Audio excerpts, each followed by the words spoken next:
মেয়ে আমাদের পছন্দ হয়েছে। আলহামদুলিল্লাহ। তাহলে আমরা বিয়ের একটা ডেট ফিক্সড করতে পারি কিনা? জি অবশ্যই পারেন, আপনারা যেইভাবে বলবেন কোনো সমস্যা নেই। ঠিক আছে বিয়ে সাহেব। টুকি তো হলো ছোট মেয়ে, বড় মেয়ে কোথায়? ভাই সাহেব, বড় মেয়েটাকে তো বিয়ে দিয়ে দিয়েছি। মেয়েকে কোথায় বিয়ে দিয়েছেন? মানে জামাই এবং মেয়ে কোথায় থাকে তাদের দেখছি না যে। ওরা বিদেশে থাকে, দুবাই।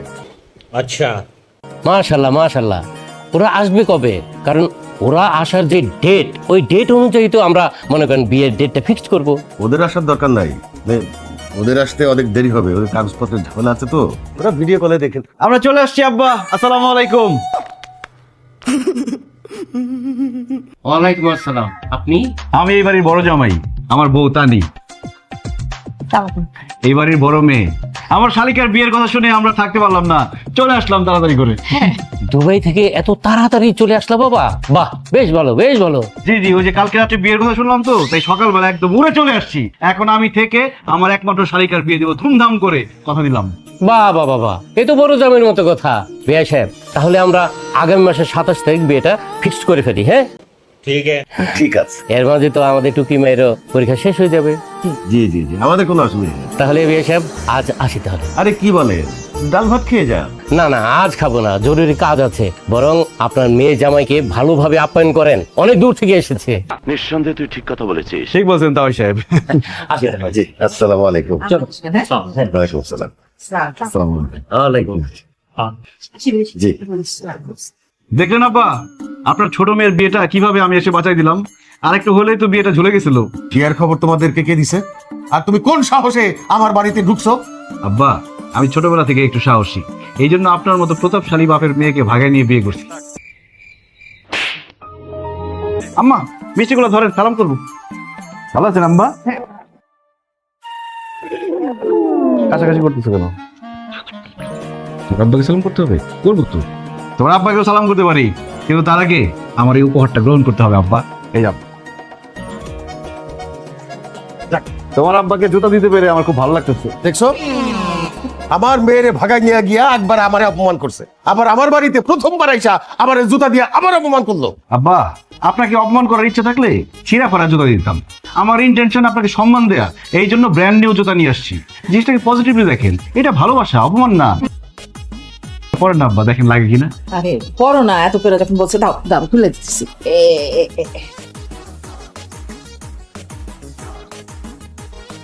বাহ আব্বা, জুতাগুলো তো খুব সুন্দর মানাইছে আপনার পায়ে। এখন আমি আপনাকে সালাম করবো, কিন্তু আপনি নড়তে পারবেন না, কারণ জুতার নিচে সুপার গ্লু লাগানো আছে। ভয় পাবেন না। সিনেমাতে দেখছি না যে কোনো মেয়েকে যদি কোনো ছেলে ভাগায় নিয়ে যায়, আবার যদি ওই বাড়িতে আসে, ওই বাবাকে সালাম করতে গেলে পা সরাই নিয়ে যায়। এই জন্য আমি সুপার গ্লু লাগাই নিচ্ছি। আপনি পা সরাই নিতে গেলে পড়ে যাবেন। আমি এর পা সরানো করে সুযোগ দিব না। দোয়া করবেন আমাদের জন্য। আরে আব্বা, ও মজা করতেছে, এমন কিছুই না। আম্মা কেমন আছিস? এই তো মা, ভালো আছি। তোরা ভালো আছিস? আমরা ভালো আছি। কি রে, কেমন আছিস তুই? আমিও ভালো আছি। কিরে, তুলা ভাই কিন্তু সেই রকম হ্যান্ডসাম না, মানে তুই যদি আব্বুর পছন্দের কোনো ছেলেকে বিয়ে করতি তাহলে আরো হ্যান্ডসাম একটা জামাই পেতি। মুনিয়াম খাতে थे अबे साले। আব্বা কেমন আছো? যেমন দেখা গেছিল তেমনই আছে। ও আপা, আরেকটা সুখবর আছে। আজকে আমাদের ম্যারেজ অ্যানিভার্সারি, একটা কেক কাটা দরকার। আপনি একটা কেকের ব্যবস্থা করেন। কোন রুমে থাকবো? আমি নিয়ে যেতে আচ্ছা, গেলাম। আইসে আবার ম্যারেজ অ্যানিভার্সারি। रुको जरा सबर करो। লাউ তো বাতি হয়ে গেছে গিয়া, পাইকে গেছে তো বলে। টাকা নাই দি, কালার এরকম। হ্যাঁ, আব্বা, আপনি কি সুন্দর করে বাজার করতেছেন। এত নিখুঁত ভাবে বাজার করতে কাউকে দেখি নাই। আপনাকে দেখে বোঝা যায় আপনি একটা বাজারে বলা। কি বললা? সরি ফর মাই ল্যাঙ্গুয়েজ, শব্দ চয়ন ভুল হয়েছে। মানে আমি বলতে চাচ্ছিলাম আপনি খুব সুন্দর করে নিখুঁত ভাবে বাজার করতে পারেন। কেউ আপনাকে ঠকাতে পারবে না, কেউ আপনাকে পচা সবজি দিতে পারবে না, পচা মাছ দিতে পারবে না, তাই না আব্বা? এই ছেলে, আমি তোমাকে এখনো মেনে নেই নাই। বাজারের মধ্যে তুমি আব্বা আব্বা করতেছো কেন? তাহলে কি খালু বলবো? আচ্ছা চাচা বলি। চাচা, আপনি খুব ভালো বাজার করেন। এই ওজামিল সাহেব, ভালোই আছেন না? হাসি কিনবেন না রাতা মুরগি? কটা কিনবেন? এই ভাই, বিয়ে শাদীর বাজার কি শুরু করে দিলে? আরে আঙ্কেল, কি যে বলেন, বিয়ে শাদীর বাজার করবে এই বাজার থেকে? বিয়ে শাদীর বাজার করতে চাচা চলে যাবে দুবাই, দুবাই থেকে বাজার করে আসবে। ঠিক বলেছি না চাচা? তুমি কে? তোমার তো ঠিক চিনতে পারলাম না। আমি ওনার বড়, আমি ওনার বাড়ির কাজের লোক। ওনার ছোট মেয়ের বিয়ে তো, এই জন্য আমাকে হায়ার করে নিয়ে আসছি। समझ रहे हो आप? समझ रहे हो? ও আচ্ছা, কিন্তু তোমার সেক্কল সুরাত দেখে তো কোনোভাবেই কাজের ছেলে মনে হইতেছে না। কাজের ছেলে মনে হইতেছে না? ওনার বড় মেয়ের জামাই মনে হইতেছে। কালু লোকটা যেটা বলেছে এটাই সত্য কথা, সে আমাদের বাড়ির নতুন কাজের ছেলে। রে ফকিনীর পুত, তুমি কেন ভুলে যাচ্ছ যে আমি এই বাড়ির প্রধান পয়লা বড় কাজের ছেলে, তুমি ছোট? হ্যাঁ, এত বেশি কথা ককে রে, এটা নাও না কেন তুমি? হ্যাঁ,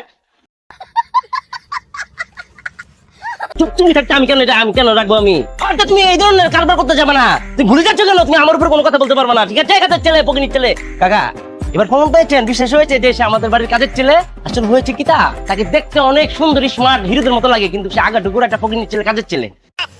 আরে কোন ভোগ রা ये बदतमीज? আচ্ছা, আপনি বাজে করছেন না, মাথা উঁচু করছেন না, তাহলে তো বন্ধুর মতো খারেছেন কি লিগা? দেরি করলে তো এগুলো পচে যাবো। যান তাড়াতাড়ি যান, যাইতেছে। যান। এই তাড়াতাড়ি নিয়ে ঠিকভাবে। আমার ক্যারেক্টার প্লেয়ার কেমন হয়েছে? ফকিরের পুত, আমি এবারে কাজের ছেলে, তুই আমার সুযোগে গালাগালি করছস, তুই তুকারি করছস, ফকিরের পুত কইছস। ধরে না, আবার ধরেন তো। আমি তো অ্যাক্টিং করি। আমি যাইতে করেছি গো।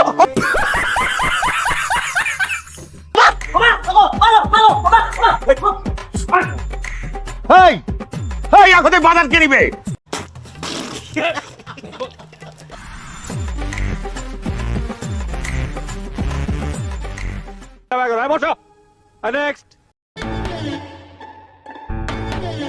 এই তানি, তুই কি করতেছিস এসব? আমি কি ওয়াশিং মেশিন নাকি ধোপাবাড়ির ছেলে? আমি জীবনে কোনোদিন আমার কাপড় চোপড় ধুই নাই, আমি আমার রুমাল পর্যন্ত ধুই নাই, আর এগুলো কি ধুইতে দিতেছো আমারে? এসব আমাকে বলে লাভ নেই, আমি এসব কিছু বুঝি না, ঠিক আছে? বাবা শাস্তি দিছে তোমাকে, হানিফ যতদিন সুস্থ না হইতেছে হানিফের সব কাজ তুমি করবা।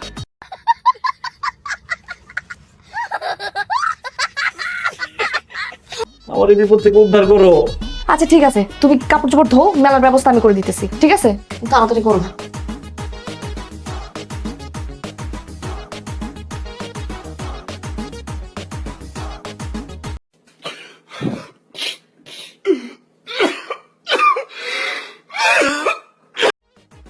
হানিফ, এদিকে না ভাই, ভালো আছোস? আমি ভালো না ভাইয়া, এনে ব্যথা এমন ফিটেছেন ভাইয়া, অনেক কষ্ট ভাইয়া, অনেক ব্যথা ভাইয়া। এমন অ্যাক্টিং করতেছস মনে হয় আমি তোর কত মারছি, মাত্র 2টা কিল গুছি মারছি।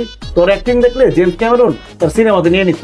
টাইটানিক বানাইছে না, টাইটানিক 2 বানাইলে তোর কাস্টিং দিয়ে দিত। কামরান কেডা এটা কেডা? আর জেমস ক্যামেরন ডিরেক্টর, সিনেমা বানায়।